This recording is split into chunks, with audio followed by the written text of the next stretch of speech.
Are you serious? Are you serious, folks? We have breaking news, and I mean it's not good, coming out of Afghanistan, and that is U.S. Special Forces are still under fire.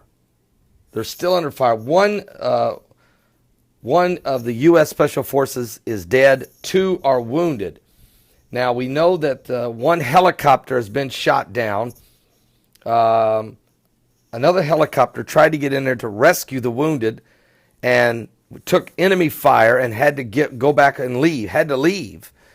One helicopter's blade hit a wall, and so it's down after taking heavy fire. So it was shot down. And the reports are it's not good. I mean, the U.S. Special Forces are trapped. They're inside an area where they're under heavy fire. They're fighting back. They can't get the wounded out of there, and one is dead.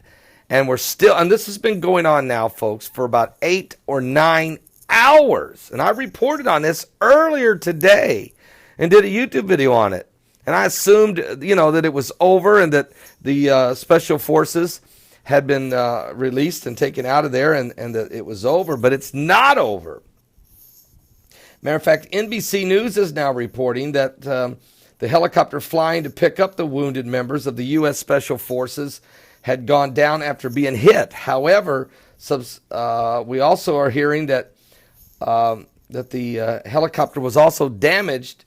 It can't take off because its blade hit the wall. So it was shot at, hit several times, blade hit the wall, it's damaged, it can't leave with the wounded, and also, or to evacuate the guys that are still in there.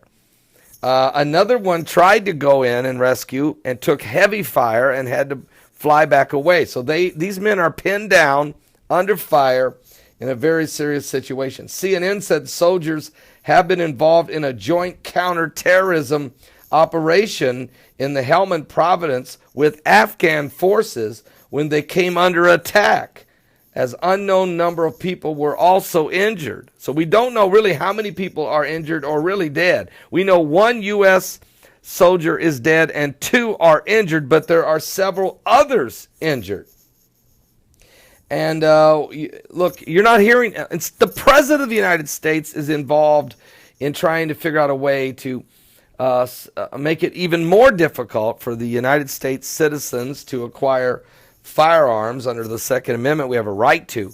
And it seems like he's spending all of his time on this and going to put another 230 more ATF agents out there to hang out in flea markets and gun shows to try to catch Americans selling guns around the system, instead of putting more ATF agents, if you will, or FBI agents on tracking down terrorist jihadis here in America. And how about this? Why not get more focused on the fact that we have our own soldiers pinned down in Afghanistan?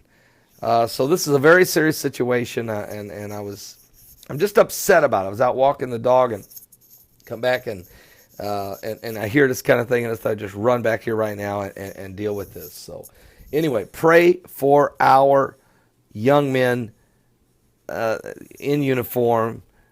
Pray for all of our troops around the world, men and women around the world in uniform. It's just a terrible thing that's going on. We are under fire, and we seem to stay under it. I'm trying to just keep my composure right now because I can't believe this could go on this many hours. And the Taliban is becoming what ISIS has already become. And that is just an insurgency of evil.